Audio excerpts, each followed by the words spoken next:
So last weekend we wasted the first half, and this weekend we went one better, and we wasted both halves. So 5 games without a win.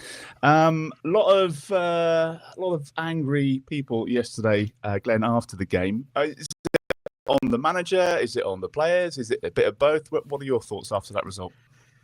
Well, clearly it's on both. The one thing I will say straight away about Will Still is that he's not deluded. You see some performances that are pathetic, and the managers come out and say something, and you think, you haven't watched the same game as us. That was garbage. Will Still, he seems to, everything he says after the game, I agree with. I put yesterday firmly in the court of the players, really. If you don't win a header in either penalty area, you ain't going to win a game in the Championship. It's as simple as that. And that was pathetic. How, I know I'll get accused of having an agenda again. The goalkeeper on the first goal, absolutely pathetic. Rorslev and Harwood-Bellis getting beat in the air by 5'9" Joe Gelhardt on that goal. And then you had the Harwood-Bellis show on goals 2 and 3, where he basically short of smashing it in his own net. He couldn't have done any more to give those goals away. Jack Stevens didn't seem to be anywhere. The second goal is actually the worst of the 3 when you consider that Lundstram ran from the edge of their penalty area. No one went with him. Obviously, we gave the ball away, got crossed to the back stick, but Bernie wins the header easily. And if you haven't got the basic desire to defend and to attack a ball, and you're going to get beat in the penalty area in the air that easily, then what are you doing? Are you even a defender? Really, it's just embarrassing to defend like that. Will Still obviously picks the players that start the games, and he's going to have to make some tough decisions, which is what he's paid for. We've got this squad, which is a relatively big squad. If you take a step back and look at it, I'd say we've done the same thing again. We've gone for quantity rather than quality, and he's got to find a way to make that work. And if that means leaving out, big name players or players who played in the Premier League previously, then he has to do it, because many more performances like that, and the pressure is going to start to build. But again, you look at the team on paper and think, okay, it's not that bad. But right.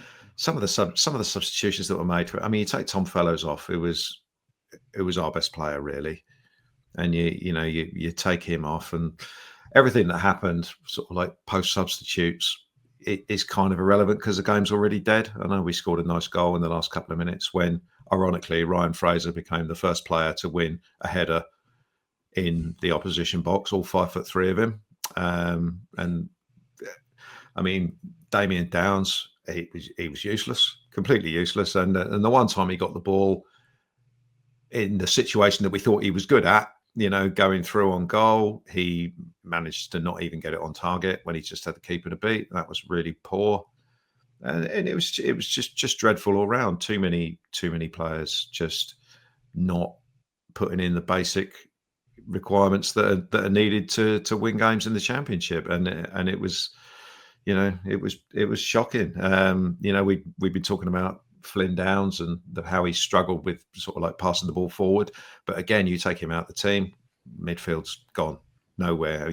Kasper Yander really struggled in his first game, and it was just poor all round. So I don't think Will Still had a great day, but I would say overall the players let him down, especially the defenders and the goalkeeper. It's just basics, and you're not going to win games if players play like that.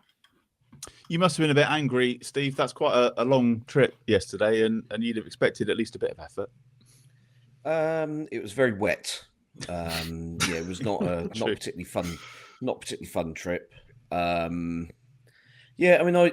usually quite enjoy going up there, but it just from the start, since we stepped off the train, oh look, it suddenly started raining just as we've arrived. Great, and it kind of felt like a bit of a metaphor for the entire afternoon, really, where we just never really got going. I mean, looking back at the highlights, you kind of hear Adam Blackmore mention that we'd started the game quite quickly. It's like, have we?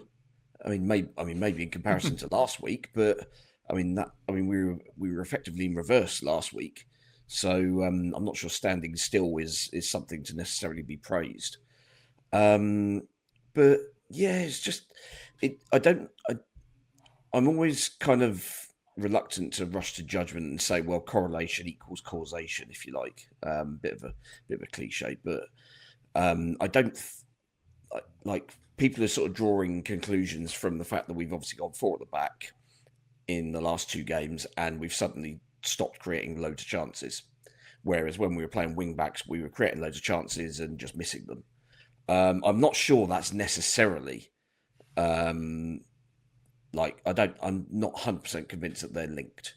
I think ultimately the main problem is that the delivery, into the box to create those chances just has gone to shit. Essentially, we were putting good balls into the box in those first 3 or 4 games, and the last 2 we just haven't done that at all. And is that the personnel? Do you think is that the players, or is that just them doing what they're told to do?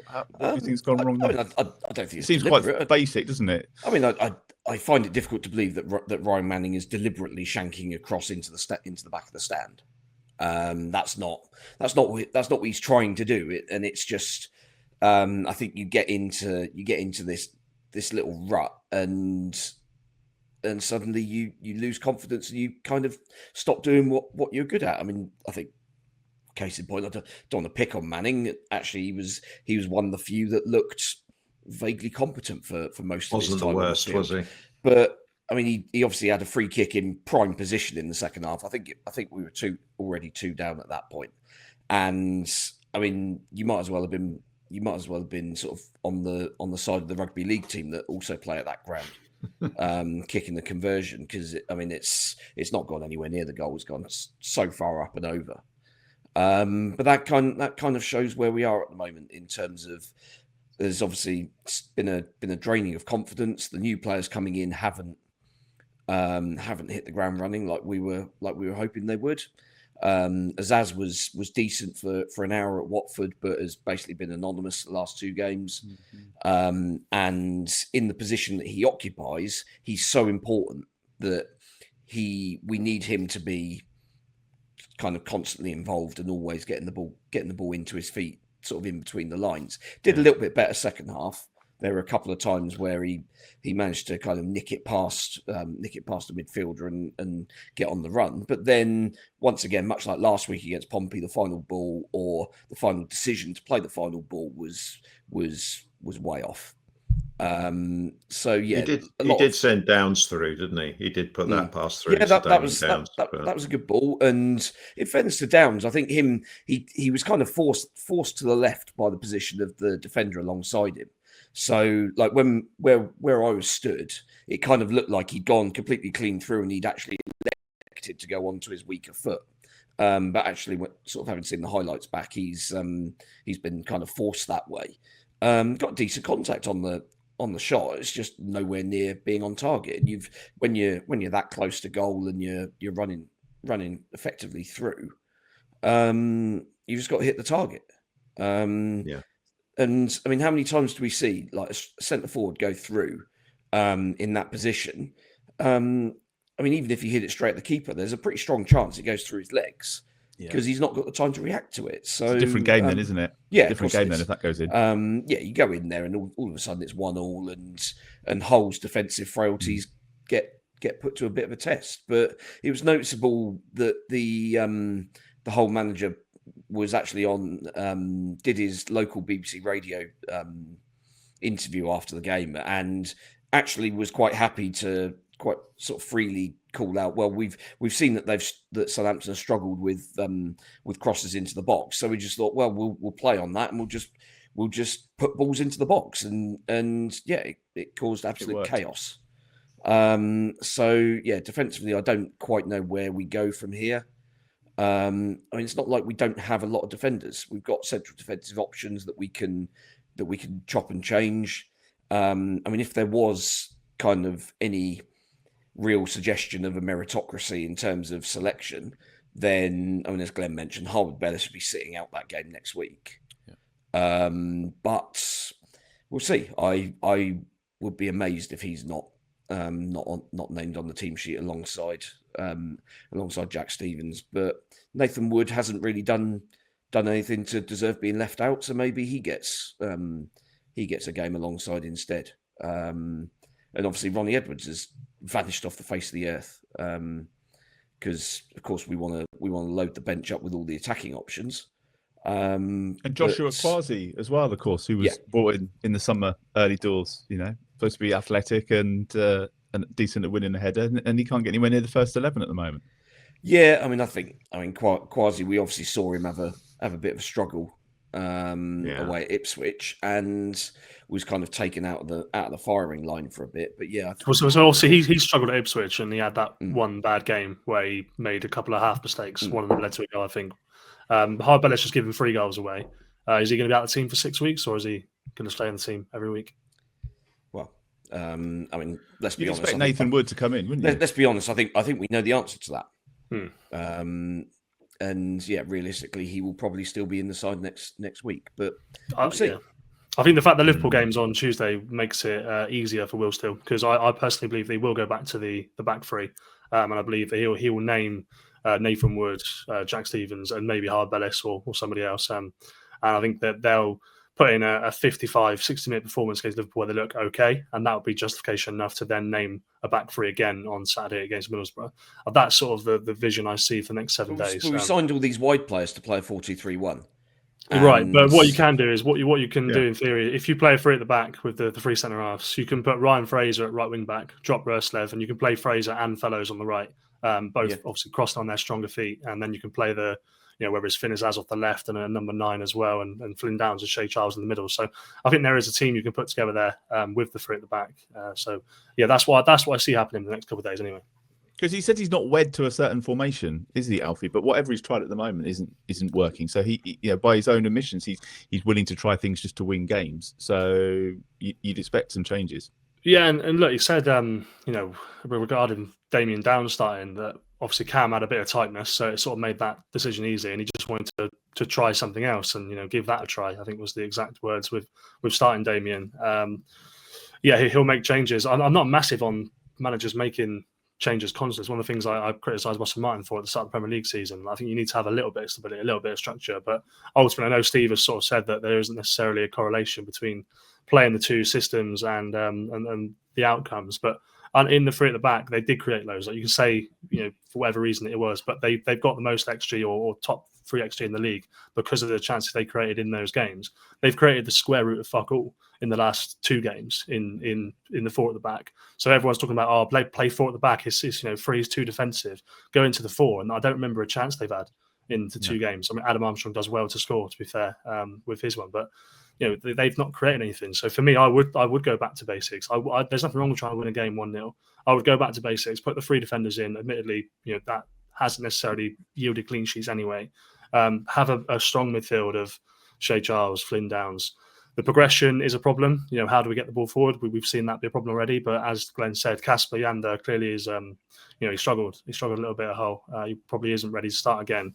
And then you have to trust that the front 3, whichever 3 you pick, can create something, even if it's out of nothing, which it's not going to be pretty. But Will still needs results at the moment.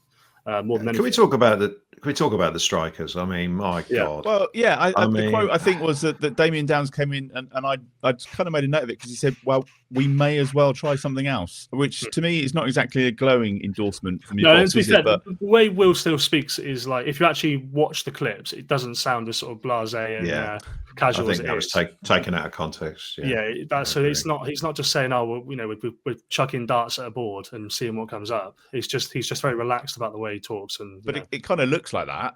Because but ultimately, he's got 4 players up front, and none of them are doing it. Basically, Cameron Archer scored 2 goals in 2 games, and he's now got a bit of tightness, and all of a sudden he's written off as an option, which seems strange to me. You say Ross Stewart, clearly, I don't know if it's going to happen for him. Maybe it'd be his turn next, because you've had Adam Armstrong playing for the first couple of games. He was pulled out of the team because he was one of the things that Cam Archer come in. Well, one of the things that Will still said at the start of the season to me was whoever scores goals will play. So on that note, Adam Armstrong will start the game. Should start the game up front because he scored last, basically. Which, I think that might happen. Yeah, but it was a real realization yesterday that we've got 4 strikers to occupy that central striking position. We play a style of football that needs someone to be able to be a strong player, attack headers, be a nuisance. We've got 2 tall lightweight strikers who can't do that. We've got 2 small lightweight strikers who can't do that. So what do we do? That's every team we've played against seems to have had a striker who would be more suitable than the 4 that we've got. So just off the top of my head, Wrexham had Kiefer Moore, Ipswich had George Hurst, Stoke had the lad who got sent off, who was a handful before he got sent off, whose name escapes me, Mubama. They had him. Pompey had Colby Bishop. Hull had Ollie McBurney. Now, if we'd have been linked or signed any of those players in the summer, we would have probably been going, we'd have been going, oh, we don't want them. They're not good enough. But they'd have scored 8 goals already this season. I'd have taken, having seen what I've seen, I think this is benefit of hindsight, but you'd take every single one of those players over what we've got up front. Well, Glenn, I listened to Ollie McBurney. So we were sat at the back of the room sort of doing our work when Ollie McBurney came in to do his interviews with the local Hull press. And one of the things that he said was Ryan Fraser said to him at the end of the game that I heard about this, he wished he had McBurney up front to aim for. And I think, look, it's not good, is it? No, I think it's fair enough. True, it's a shame, but yeah, you're right. Because if you signed Ollie McBurney in June, everyone's going, why are we signing him? Second-rate Championship player, but the way they're playing is perfect for them. And Johannes Spors might have done a lot of brilliant things this summer, and also Damien Downs might still come good.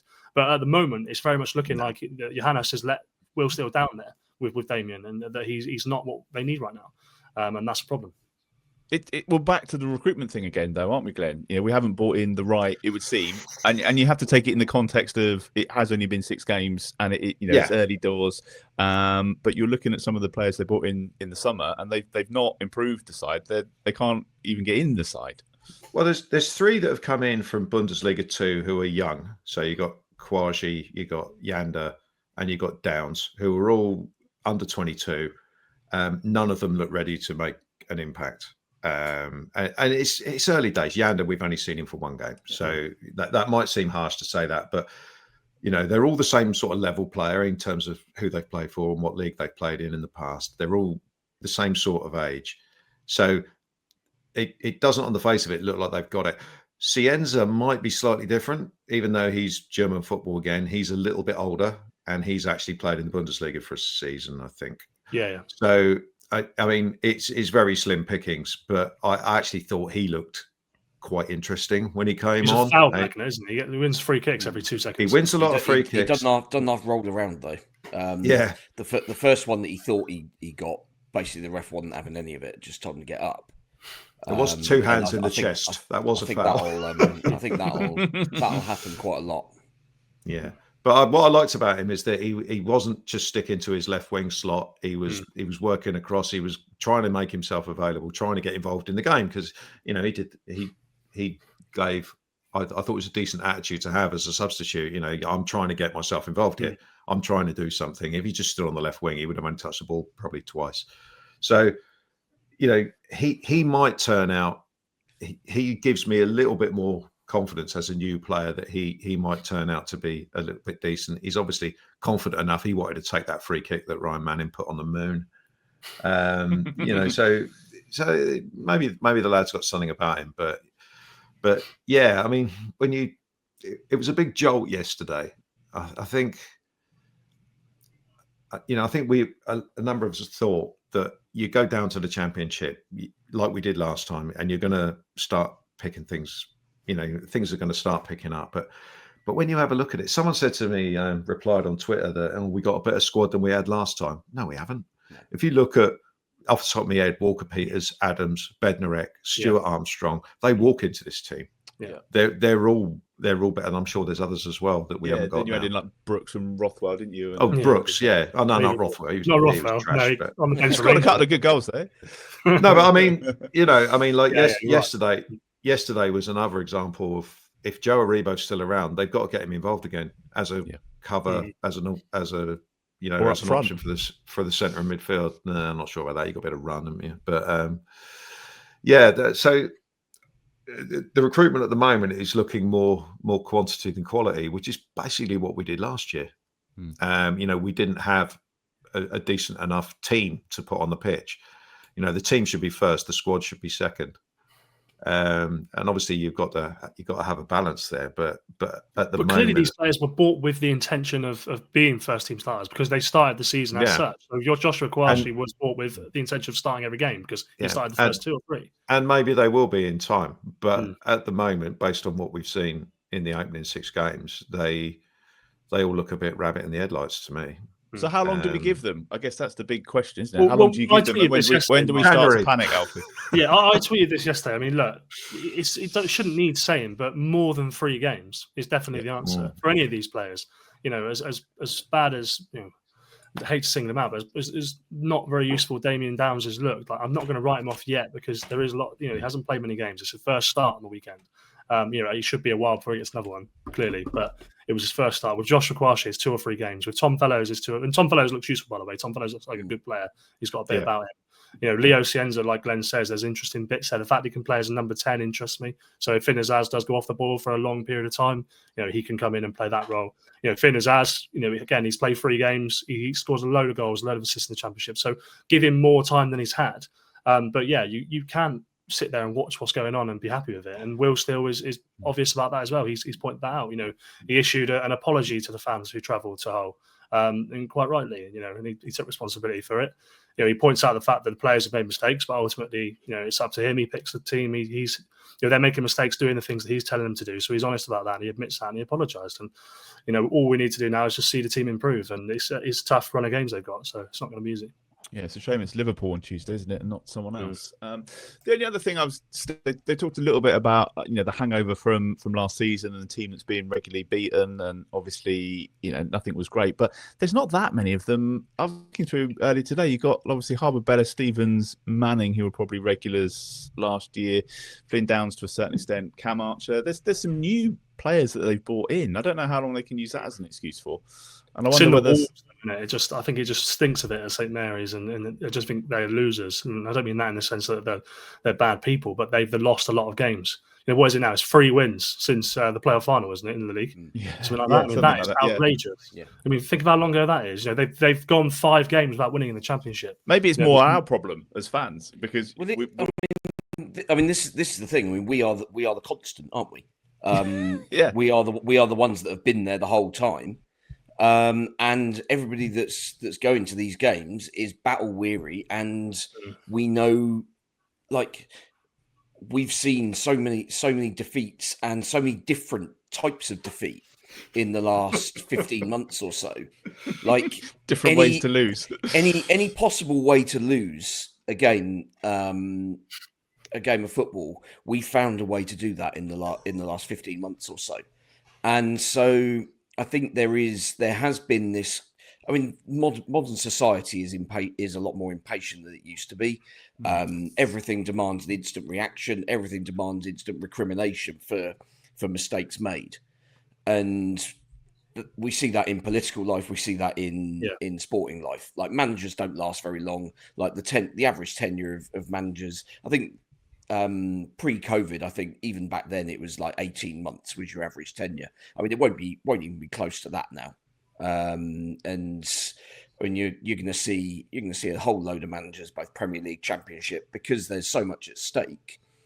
Teams are happy to roll the dice. There's enough managers out there who can, if they can just eke something out for a short period of time. Then you make a change and you kind of take the advantage of that. But I mean, it's not like we've really benefited from sort of new manager bounce, is it? No, not at all. Just wondering about the atmosphere as well. Steve, what was it like in that away? And did the atmosphere turn a little bit? Did it get a little bit nasty? Oh, massively, yeah. I mean, for those that were still there for the last 20 minutes, I mean, most of my mates decided that the pub was a better venue than the than that away end for the last 20 minutes once that third goal went in. And yeah, fair enough. I can't really argue with them. Based on what we saw, it was like, well, this is a lost cause. The only thing that kept me in there was basically it was absolutely pissing it down outside, and I fancied staying dry for a little bit longer, and I managed to blag a lift back into town as well. So that was that not worked all out bad. Okay for me. But I mean, one thing I do want to kind of bring up actually is this, like with the away end, like that away end was officially sold out about 3 or 4 weeks ago, within a handful of days of going on sale. And where I was stood, basically me and my mates all sort of bought separately, so we were dotted around all over the place. But we went and stood kind of all together, basically right in the middle of the away end, right in the corner. And there was this massive section of seats, must have been about 15 seats wide, and then five or six rows deep that were just empty. Now I'm pretty certain these are like the club sort of player and staff comps complimentary tickets. And yeah, and those were all empty. So clearly no player or that like friends, family or whatever want to go and watch us at Hull. Okay, fine. But surely there is a way, given how all of our away matches are selling out pretty quickly. Because people want their credits and for the Pompey game and this, that, and the other. And actually, people do just enjoy going to away games. Why is it that so many of these games we're seeing this sort of gap in our away end, like literally right in the middle as well? It's always what you would kind of pick as like the prime tickets. So this isn't this. You don't think this is people that have bought a ticket and then decided that they don't fancy it because it's no rain and it's hot? No, right. I mean, this was a genuinely a big block of seats. So it wasn't like if like two or three people have bought tickets and just decided on the day, I can't be asked. Okay, that's 2 or 3 seats, and they're going to be in there dotted around somewhere. But these were all literally right together. It was a block of about, must have been 150 seats. Where clearly there was nobody that was ever going to take those seats up, and it wasn't like looking around the rest of the away end. It wasn't like, oh, there's just a load of people stood in the gangway and or there's 2 people to 1 seat at the back because it's a particularly better view or anything like that. These were tickets that were not taken up. And have you seen this before though? Have you seen the kind of thing before? Yeah, Do you think it's not a new problem? It's not, but it should be a solvable one. I mean, the one that actually sticks to mind was the West Brom playoff away game, where a similar thing happened. We had a big hole in the middle of the away end, and Cardiff away, I think, was another one that season. So it's not a new thing, but the club has got to be more proactive on this because they've got loads of people that want to go to these games and will happily pay money for it. The complimentaries don't. The club has to pay for them themselves. So surely it's in their own interests. Like if like a week before the game or whatever, they work out from all the from whoever's allocated those tickets. You say to them, "Are you going to be using these tickets?" And if the answer is no or I'm not sure, then sorry, tough shit. We're claiming them back, and then we put them back on sale to people, so that those tickets can be used by actual genuine fans. Yeah. And it's not good enough for them to say, well, players are entitled to complimentary tickets. Yeah, they are, but not they have to use them. But I mean, just look at what it looks like. It looks like we've taken the allocation of 2,500 and we've sold 2,200 of them, and there's a massive bit in the middle where we've just not sold tickets. Mm-hmm. And it just looks really weird. And I mean, I couldn't give 2 shits what the average sort of non-Saints fan on social media thinks about this, but there will be people who will be sort of in the comments on these football away days, Facebook groups and things like that, having to defend Southampton Football Club, where they're kind of being laughed at because we've clearly not sold our not sold our away allocation for this game. When actually the truth is that they were officially sold out. Like a fan couldn't get hold of these tickets. Yeah. Best part of a month ago. It wasn't just you either. We've had a few messages and a few comments about it in the chat as well. So it's obviously one of those bigger problems, and maybe we'll keep an eye on that. I want to do Player of the Week in just a moment. That's going to be a very short conversation. So in the meantime, is there anything else on the game? Anything else we spotted? Just want to put to bed? I did have something. Bear with me. No, only that we said last week that Saints and Pompey were two poor sides, and I got battered for saying that. Various social media outlets. Follow up results. Yeah. So they lost at home to Sheffield Wednesday, and we got battered 3-1 by Hull. So case in point. Actually, there was another thing. Will Still said something in the week that jarred a few people when he talked about Flynn Downs. And there were a few comments made about should he have been that specific about a player and criticising him for basically not passing the ball forward. I think he said something along the lines of he was used to just bouncing the ball back to the centre halves, which is the way Russell Martin wanted him to play.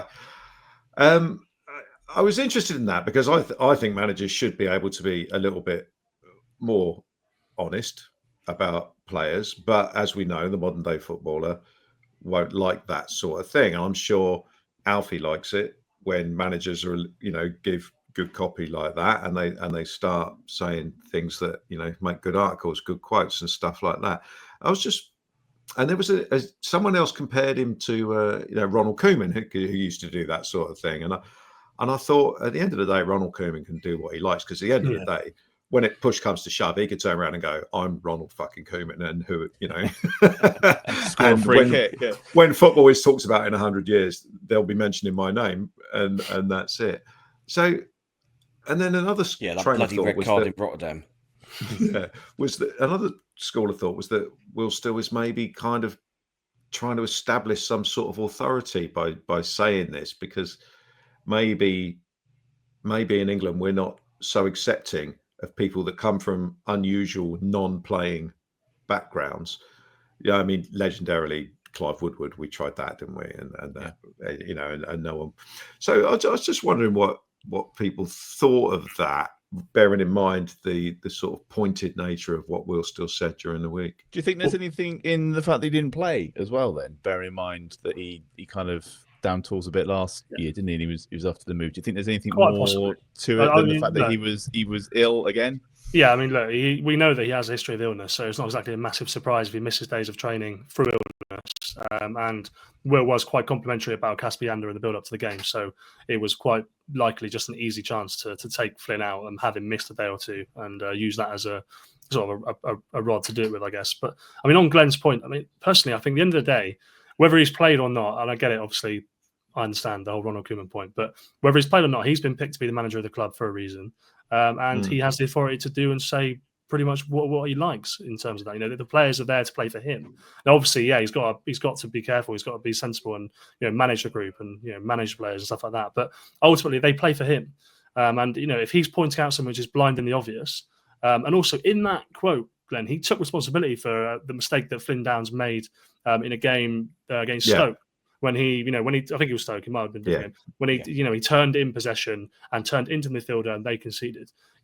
Will Still said that was me. I told him to do that. I don't want him to pass it back to centre back, which I said he should have done on the podcast. I told him to turn and to play forward. So he's taking the pressure off of Flynn Downs a little bit there by saying I'm telling him to do that. But it's obvious. When Flynn Downs doesn't make a single pass into the final third against Portsmouth, why should he be immune from criticism for that? The manager's been picked for a reason, so that's my take on it. So I wonder if the illness might, if he might feel better by Tuesday, maybe, or Saturday. We'll have to see. Right, player of the week then. I guess it's going to be a short list. Steve, anybody?